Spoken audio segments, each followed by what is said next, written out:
On today's episode of the CLS Experience, we have a very exclusive treat. He's a dynamic storyteller, global keynote speaker, and a best-selling author, just to name a few. In the year 2000, Kevin attempted to take his life by jumping off the Golden State Bridge. Many factors contributed to his miraculous survival, which occurred by no coincidence. He's now traveling the world, sharing his unbelievable story of hope, healing, and recovery, while teaching people of all ages the art of wellness and resilience. Please welcome the spirited and purposeful, handsome and abundant, the resilient Kevin Hines. How you doing, Kevin? Wow, what an intro. Thank you very much. I appreciate it. I did good by you, brother. Yeah, you did. I appreciate that, my friend. No problem, buddy. We have a lot of mutual friends. I've been excited to get you on the show for quite some time. Your story is very well documented, and we're going to dive into it. For the audience, it's playing catch up now, a little over 4 million now. My biggest suggestion is follow Kevin, see what he has going on, understand his story, play a little catch up. Obviously, we're going to dive into just to give some context today. But what I think is most valuable is we just have a really heartfelt, productive conversation. Before we dive in, we're going to get a little weird. You ready for me, Kev? Go for it. What is your superpower? My superpower, kindness. Love that. It's funny because we were just talking about comics before we hit record.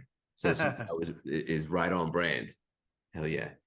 And one more fun one before we dive in. When you wake up every day, what are some non-negotiables for you? Meditation, silence, and then turning to my wife and giving her a kiss on the forehead and telling her I love her. Love that, buddy. Love that, man. In regards to meditating, right? It's very big. I know it's very powerful. It's something I found a little challenging over the years because my mind's always racing. But as of late, actually, I think I've been able to turn the corner.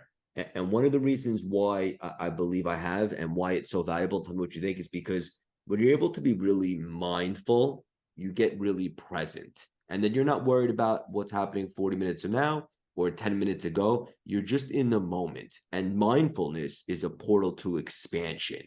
Is that kind of how you feel about it?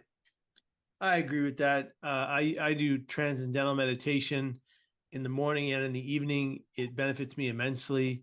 I do it, and it changes relationships. It changes friendships. It allows you to take stock in what really matters, the here and now. So I agree with that. Hell yeah. I love this. We're going to dive in about your story a little bit. I know one thing that you talk about often is the power of the human spirit.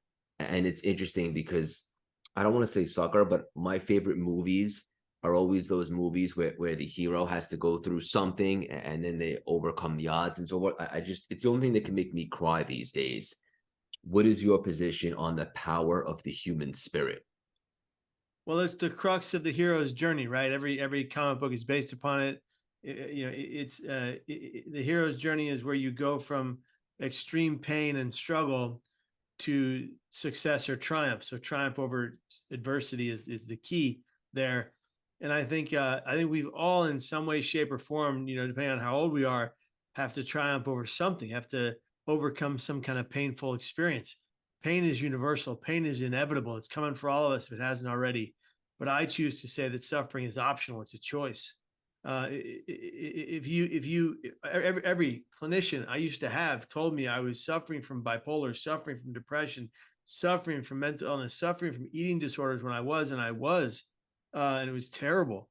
And I adopted that narrative as my own, and I became a sufferer, but that only made me the victim of my own story. And when I realized I could fight my pain, battle my pain, live with my pain, and then thrive despite of my pain, I would then become the hero of my journey, never to suffer ever again. And that's really where I am today, is this idea that no matter the pain I'm still in, because I'm still in pain. I still, people look at me, they go, hey, he's recovered, he's well. That's not true. I live with bipolar. It's a lifelong issue. I have symptoms from it every day. I live with chronic thoughts of suicide, but they'll never take me. I'll never die that way, because every time I'm suicidal now, I choose to turn to my wife or turn to my family or turn to my doctors or all of the above and say, I need help now. It's my shorthand for suicidal thinking, and they get me to a safe place. And then when I don't do that, I say to myself, My thoughts don't have to become my actions. They can simply be my thoughts. And in wrapping that in a bow, I'm able to survive my suicidal thinking every time it arises. And I've been doing that for 22, almost 23 years. And here I am in front of you right now. So obviously it's working. This is so good, brother. And thank you for the vulnerability. And also, thoughts are not facts, right? Right. If Yeah. all of our thoughts became our actions, how many of us would be in jail for road rage right now? My fiance, for one. Look, I take pride in one of the reasons why the show is exploding. So I want to keep these conversations different. I know you tell a similar part of your story every time, but for your particular story, I think we need to give some context to the listeners who might not be familiar. In the year 2000, you attempted to take your own life, correct? I did. In the year 2000, I leapt off the Golden Gate Bridge in an attempt to take my life. It was the worst day of my life back then, and I believed I was not meant for this world. I believed I was a burden, and I was wrong. I believed all of my family and every one of my friends hated me and wanted me gone. I was wrong. I believed suicide was the only answer. I was wrong. And so, I did what I did, and several things that day came into play to save my life. You know, things that seem miraculous even now. A woman driving by in a red car saw me go over the rail at the moment of my attempt and called her friend, the United States Coast Guard, who happened to be manning the waters of the bridge at that moment. And literally, the only reason the Coast Guard boat arrived to my position in the water before I would set in hypothermia and drown a few minute window was because of that woman's phone call. In the water, as I flailed to stay afloat before the Coast Guard boat arrived, something began circling beneath me, bumping me up. And I thought, you've got to be kidding me. I didn't die jumping off the Golden Gate Bridge and a shark is going to eat me. It's terrible. And I was trying to punch this thing to make it go away, but it wouldn't leave from beneath me. And so the creature circles beneath me. I'm panicking. I think it's a shark. It turns out it's no shark at all. It turns out it was, in fact, a sea lion. And it was keeping me afloat until the Coast Guard boat arrived behind me.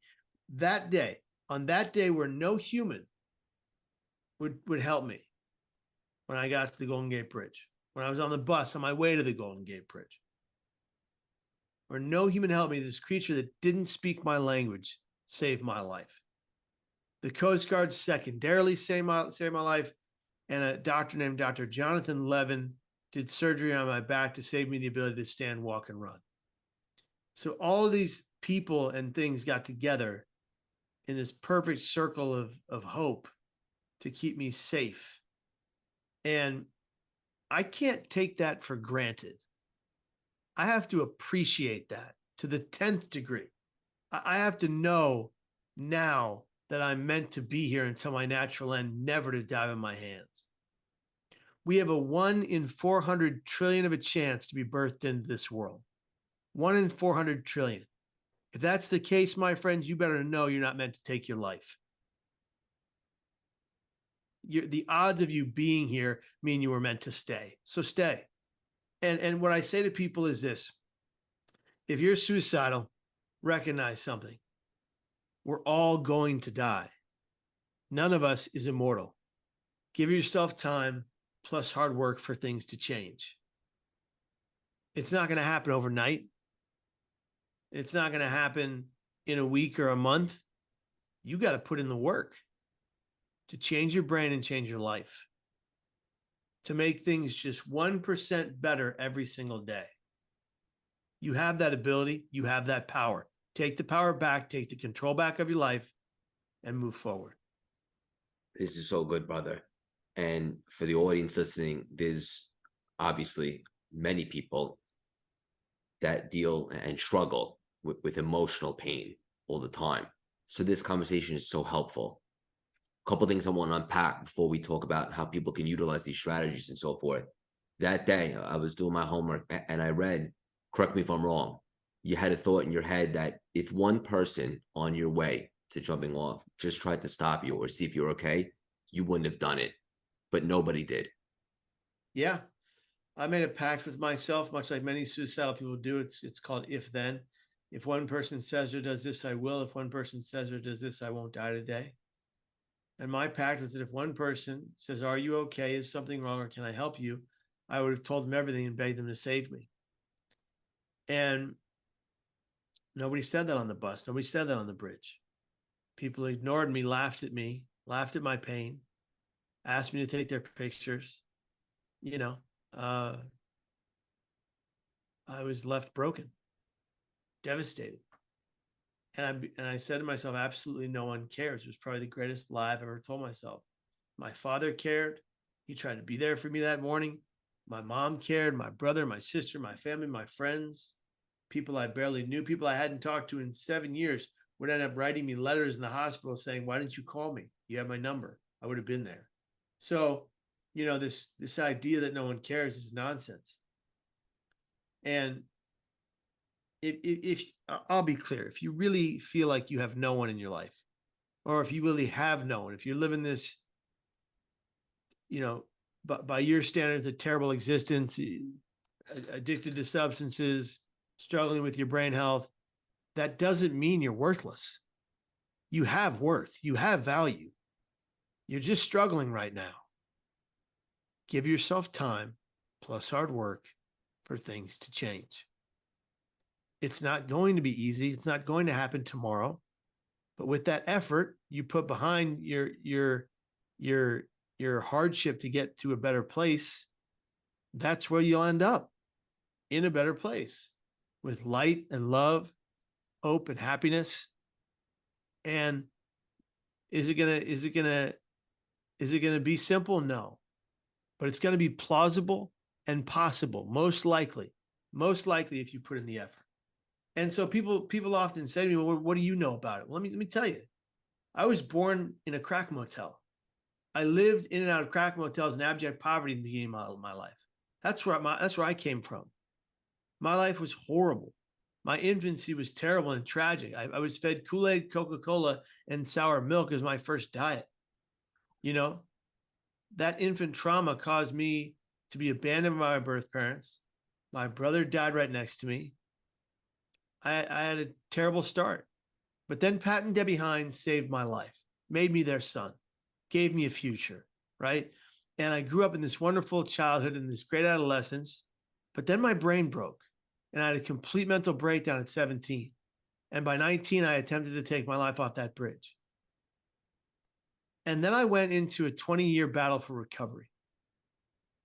And it's not been easy. It's not been simple. It's not simple right now. I live with chronic back pain, no complaints, no pity needed. This is what happened. I live with chronic back pain. It's awful. I don't take pain meds because I tried that route. It didn't go well, So here I am saying to you, no matter the pain you are experiencing, if you can hold gratitude inside that pain, you can survive it.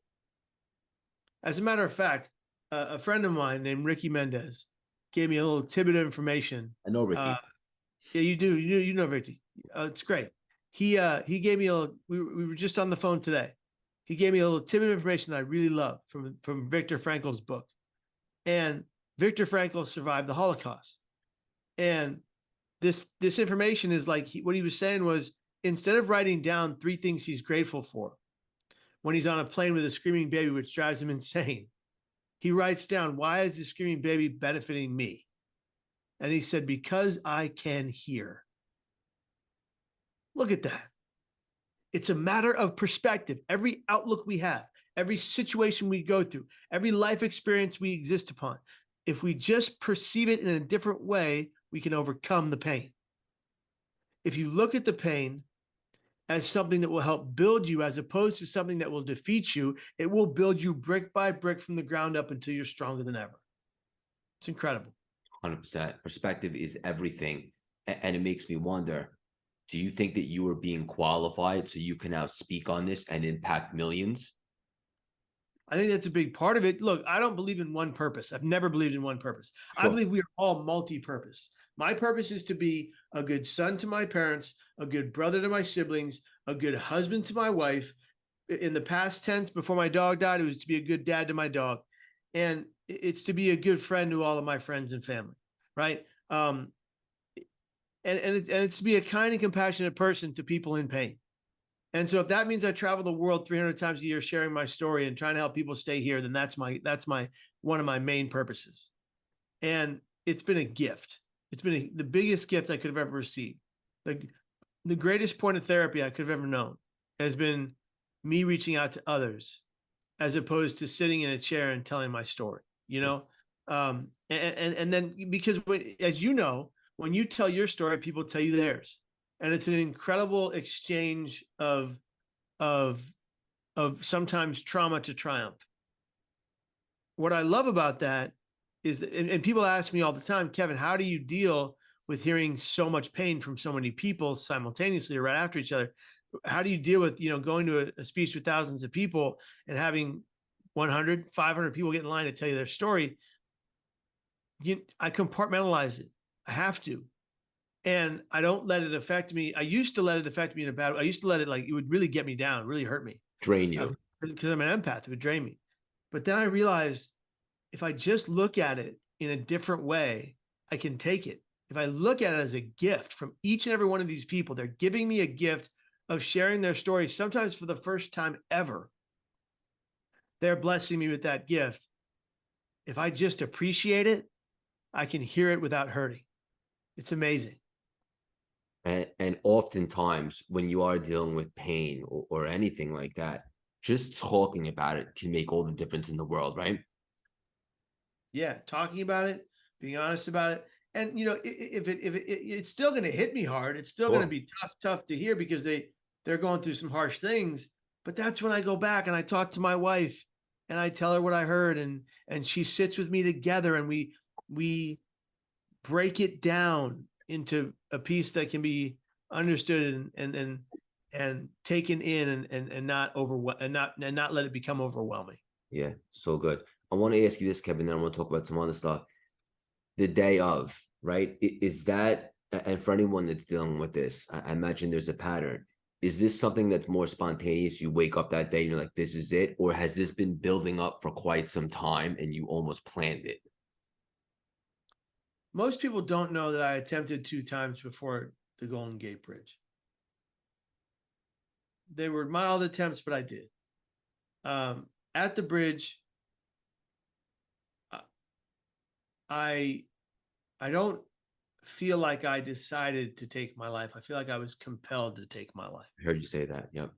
And it was the night before that this really came to a head. The night before I sat down and I wrote that note, that suicide note. And I wish I had walked into my father's room with that note and just said, read it, because he would have done everything in his power to keep me safe from myself that day. Matter of fact, I wouldn't have jumped. He would have stopped me. Full stop. But I believed that he hated me. I believed nobody cared. The greatest lie I ever told myself. And so I think we have to have the conversation of suicide prevention at the breakfast, lunch, and dinner table to keep people alive. In our homes, in our workplaces, in our life environments, we have to have the conversation. In our doctor's offices, ask the questions. Are you thinking of killing yourself? Have you made plans to take your life? Do you have the means? Statistically proven to get more truthful answers than even the question, are you thinking of suicide? Or are you thinking of self-harm? Because language matters. Kev, how can you tell if somebody's really struggling? Listen, sometimes you can't. Sometimes you don't know. Sometimes you won't know. You just have to ask. You have to be bold enough to walk up to your strongest of friends and see if they're in pain. Because often it's the ones that are showing the least amount of signs that are going through the most. And then there's 3 questions you like to ask someone in that position, right? Yeah. Are you thinking of killing yourself? Have you made plans to take your life? Do you have the means? don't start off with that. Start off with, hey, I'm worried about you. I'm thinking about you a lot. And I want to ask you 3 questions, but I want you to be really honest with your answers. There's no judgment coming from me. This is just about making sure you're safe, even from yourself. Then you ask those 3 questions. If those answers are yes, it doesn't mean you put them in a psych ward. It doesn't mean you freak out. It doesn't mean you give them the best advice you ever gave somebody. Sometimes it just means you listen to understand, not to respond. Sometimes it means you just hold space for them. That's what they need. You give them that space, you give them that time, the valued time that you have. And you tell them you love them. And you tell them at the end of what they say, suicide is not the answer, it's the problem. And suicidal ideations are the greatest liars we know. You don't have to listen to them. I'm so sorry. That was off on my phone, so I don't know why I did that. That's okay, buddy. This is so deep, man, and so good. And I love you. I just want to say that. So many places to take this. I wanted to ask you, when you hit the water, what were the extent of your injuries at that time? The injuries I had sustained were pretty extensive. I had shattered my T12, L1, L2 lower vertebrae into shards like glass. I missed severing my spinal cord by 2 millimeters. And I only sprained my right ankle. I had a 10.5-hour back surgery replacing my shattered vertebrae with titanium. And that's how I can stand, walk, and run today. I went from a wheelchair to a walker and a back brace to a back brace and a cane. Then right into my first psych ward. 10 psych ward stays the next 22 years for suicidal thinking. But after the 3rd psych ward stay that was involuntary, I volunteered to go in the next 7. Said I need to be here or I won't be here. And that's how I saved my own life the next 7 times. Such a crazy story. And also that doctor never performed that surgery again. Is that right? Yeah, it was the first of its particular kind, never been done before, never been done again. Yeah. Insane. The sea lion. My goodness. Not a coincidence. No, it was amazing. This creature that didn't know me, didn't speak my language, bumped me up to the surface, keep me afloat into the Coast Guard arrived behind me. You know, Did the Coast Guard see him? I don't know. I've only talked to one Coast Guard officer that was there that day. I don't know the answer to that question. Yeah, it's irrelevant. There's a lot of cool things that you talk about that are easy to digest and can really help people. I shouldn't say easy to digest, but simple if you can grasp them. One of them is your 3 F's. Can you illustrate those? Yes, my 3 F's: faith, family, and friends. Faith, for me, I'm Catholic. I have a Catholic faith. It's a strong faith. Family, the family you make, the family you know, the family you have from birth, if they're good for you, and oftentimes the family you fall into as you grow into an adulthood. And then friends, circle of friends that's tight and close and listens and is there for you and has your back and will always be in that way. Yeah. You mentioned meditating earlier, and I want to come full circle on this. How can somebody that wakes up and that's going through it, and when I say through it, the emotional pain and so forth, which in my opinion is tougher than physical pain, what are some steps that they can take before they have to ask for help? I imagine meditating is good for you because maybe you could block out or not, or you could cause interference with some of the negativity, so to speak. Yeah. One of the biggest things you can do with that negativity and that self-loathing that people have is reverse the negative inner critical voice every time you hear it. So every time you hear something negative, reverse it with something more accurate and positive, something hopeful, something powerful, something meaningful, something that guides you to a better place. So if you look in the mirror and you say you're stupid, say, no, you're a genius, reverse it immediately and do that every time. Over time, you're changing the neural pathways in your brain, that your brain is a neuroplasticity to it. You're allowed to augment your brain, augment your thinking, and change your mind with the way you treat yourself and take care of yourself, i.e. self-care. So when you wake up and you meditate for half an hour before you ever look at your phone, before you eat anything, before you kiss your wife, when you do that, you are setting up your day for success. Start your day in silence, end your day in silence. And, these are just a couple of things you can do to benefit your brain while you're going through this kind of a situation. Another great technique is a vagal nerve breathing or resonance breathing, inhaling 4 seconds through your nose, holding 4 seconds, releasing pursed lips like a whistle, but no sound for 6 to 8 seconds.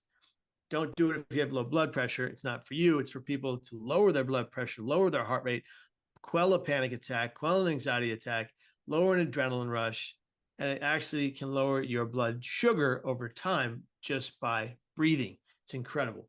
There's so many things you can do for a benefit for your brain health if you just put in the effort. And you can, if you want to know a bunch of great techniques and things you can do, just go to youtube.com/Kevin Hines, go to the mental health hacks playlist. There are 35 hacks you can implement into your daily life that will change your brain today. Immediately. And that's tangible. And I love That's that. real. Yeah. Literal things you can physical things you can do to change your brain right now. Yeah. So important. And thank you for having that, brother. Also, I heard you say a couple times you don't like the phrase mental health, right? It's brain pain to you. Well, we've all been conditioned to talk about mental health and mental illness and mental health matters and all that stuff. Great, fine. Mental has a negative connotation to it all by itself. True. Right? Who in their right mind wants to be labeled mental for the rest of their life? Anybody you know? Nobody I know. So I like to call it brain pain. Your brain is tangible. It's real. They cut your head open for brain surgery. They're going to touch it. It makes it more palpable. It makes it visceral.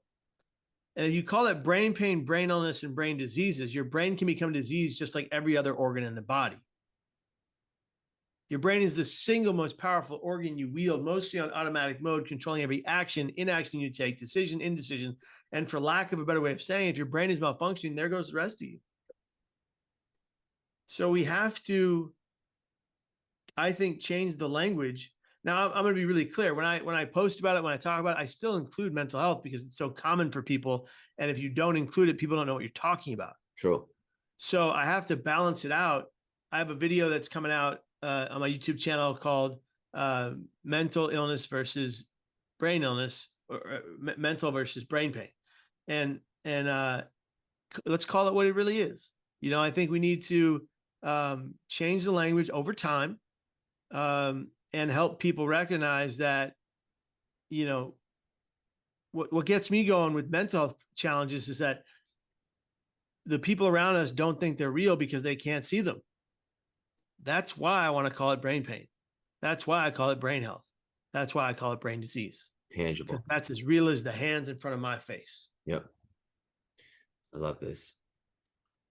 So many people, obviously, we're doing a better, just having this conversation is doing a better job. But I see it more specifically in men compared to female, coming out and talking about this stuff, brain pain, mental health, whatever most people call it.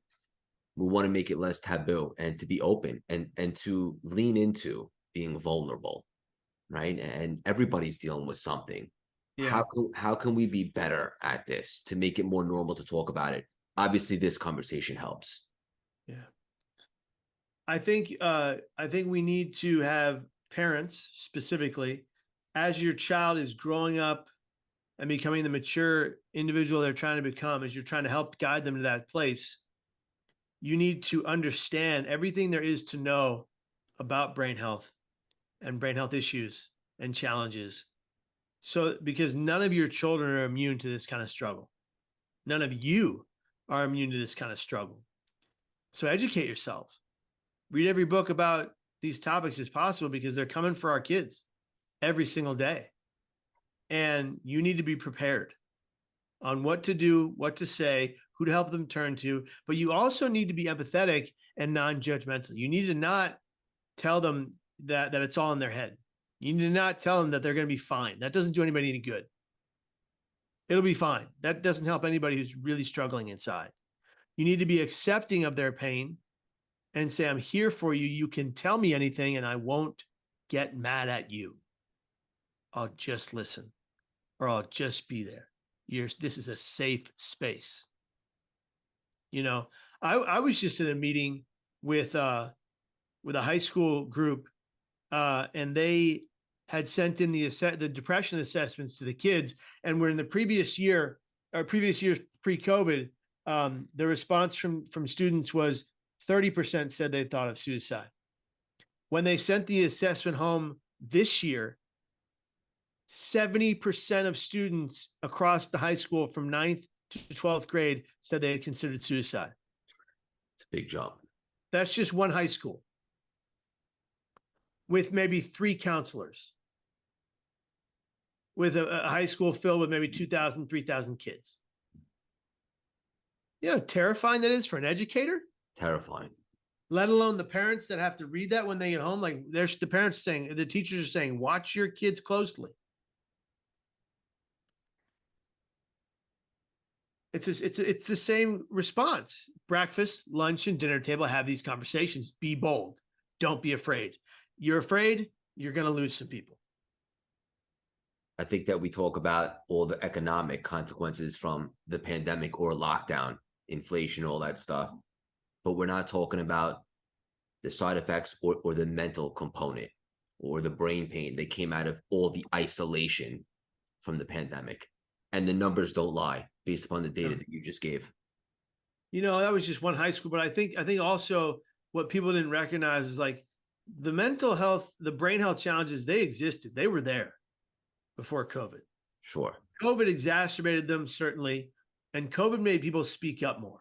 COVID made it more normalized to talk about your brain pain. So the pain existed on some level in a big way, but now people are like, I really got to talk about this. And so we have to find outlets for them to speak on their pain where they can be seen and heard, understood, empathized, non-judged, and get them to a safe space. And that's the hard part, is because the brain health system, the mental health system in America is so broken. We don't have enough psychiatrists. Psychiatrists are aging out at 70 years of age, and then no new ones are coming in. We don't have enough culturally competent psychiatrists. You know, we don't have enough Black therapists to go see Black individuals who would prefer to see a Black therapist. We don't have that in this country. We don't have that for Mexican Americans or Asian Americans. You know, people want to be with someone who understands their plight, their issues, what they've gone through. It's really, that's a fact of life. And we have to be aware of that. And so transitioning the entire brain health system to encompass everyone is a tall order, but it's possible with the right amount of funding and the right amount of help from the government, and from legislation for mental health, and for all these things to start changing. We have to accept that these things are real. And one of the biggest problems is that there are so many people in this country and around the world that look at people like me and go, that guy's crazy. I want nothing to do with him. How can we grow if we can't be honest about what's happening to our children, to our loved ones, to our family, to our friends, to our adults? You know, we can't. We have to be more truthful, and we have to be more aware, and we have to be more understanding. And empathetic. And I love that you just touched upon this. And it's like, you see people that look like they have it all on social media or celebrities, whatever the case may be, and then they take their own life the next week. And then there's a flood of people that are like, oh, he had it all. They had it all. I hate that. Look, you can have all the money in the world. You can have the greatest job, the greatest family, the greatest friends. You can have seemingly on the outside, the peripheral, everything someone needs to succeed and live and thrive in this life. That doesn't mean you feel good on the inside. That doesn't mean you didn't go through some trauma at 9 years old that you never told anybody about. That's not what that means. So we have to stop saying that about people, especially in the public eye. Like, stop talking about people like they couldn't have had that problem because they were rich. That's nonsense. That's not reality. It's not based in reality. Everybody has problems. Everybody has issues. Pain is universal. Doesn't discriminate. Accept it. And when something like this happens, you know, where's the outcry for the one person that dies every 40 seconds by suicide that's not a celebrity? Where's that outcry? Is that the stat? Every 40 seconds? Every 40 seconds around the world, someone dies by suicide. Where's that outcry, an outpouring of care and love and empathy for the child in high school that was considered a quote unquote nerd that didn't have a lot of friends. Where's the outcry for him? You know, that's what pisses me off.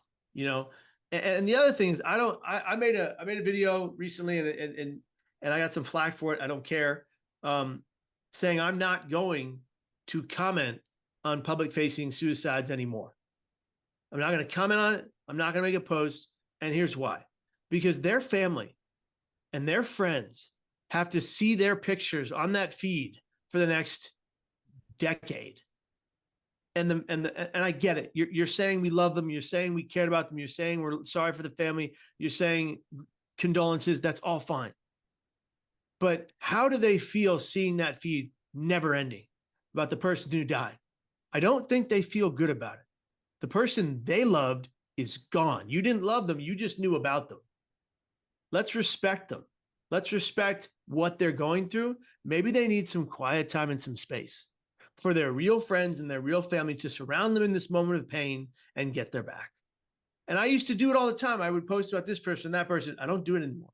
I'm not going to do it ever again because I don't believe in it. My perspective on that changed. And that's okay. Yeah. Thank you for the passion, brother, and the transparency and the vulnerability. Let's land the plane with this. For someone that's going through it right now, how can you convince someone, or how can we or the audience, that their life is worth living?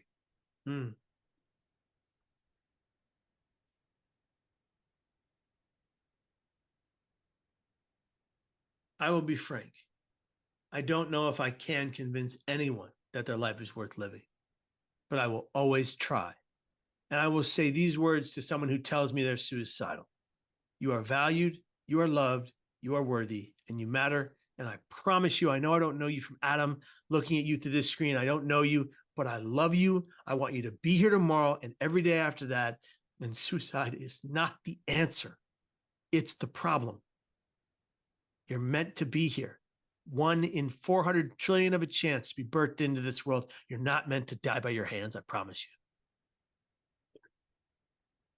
you. Amen, brother. So good. This is extremely helpful for the audience. Everybody's going through something.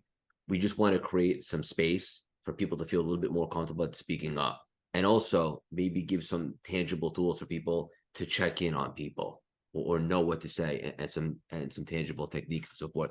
Thank you for all that you do and all that you are. One final nugget for the road. On a lighter note, I have to ask you, who's your favorite superhero? By far, Deadpool. And just for the audience that might not be watching and only listening, I'm asking him because we were chatting before we record, and in his background, he's got some pretty cool comics on the wall. Deadpool? Deadpool. He was born in pain, and so was I. Relatable.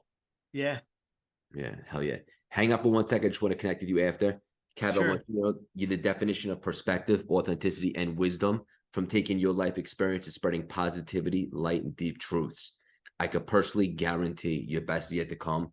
Keep on spreading your wings and leaving your mark on this world. So much love and respect for you. Thank you so much for stopping by and dropping these priceless, juicy nuggets today, brother. Thank you. Thank you for having me. I really appreciate it. Nice to meet you. That was great. So impactful, brother. Oh, absolutely. You know, I know you tell the basis, the context of your story all the time because your story is very unique. Yeah. But I wanted to make it a little bit different, to really just give tangible tools and so forth. That was fantastic. Yeah. Do you ever come out to New York? I do. Yeah, often. I'm coming out there a couple days, I think. Really? Yeah. Where are you? Are you in Manhattan? I'm in Manhattan in the Big Apple. Yeah. Nice. I was tripping because I thought there was a picture behind you, but then the boat started moving. It's a window. I'm laughing because we have a lot of the big celebrities on and so forth. And in the middle of the conversation, they'll be like, oh my God, I thought that was a painting. I just saw a helicopter or a boat. I wanted to say something, but it's tripped me out. I'm like, what's happening right now? Yeah. I know we have a lot of mutual friends. I'm excited to continue the friendship and support you. Do you run your own Instagram, or do you have a team on there? Let's stay connected on there. I have a team on there. Yeah. Is it ever you or no? I'm on there. I'm on my comments and my response to DMs is me, but the content my buddy puts together. Okay, I'll shoot you a message on there too. And then I don't know because I'm throwing an event next week. when you come in to New York, Let me look. and what are you doing? You're speaking? You know, I don't even know because my Margaret takes care of all that. Hold on. Let me Is that your wife? Yeah, it's my wife. Nice. Yeah, let me see here. Let me text you back. I don't know. Yeah. Yeah. Let me give you my number. Yeah, please hold on. Let me save that. You ready? I am ready.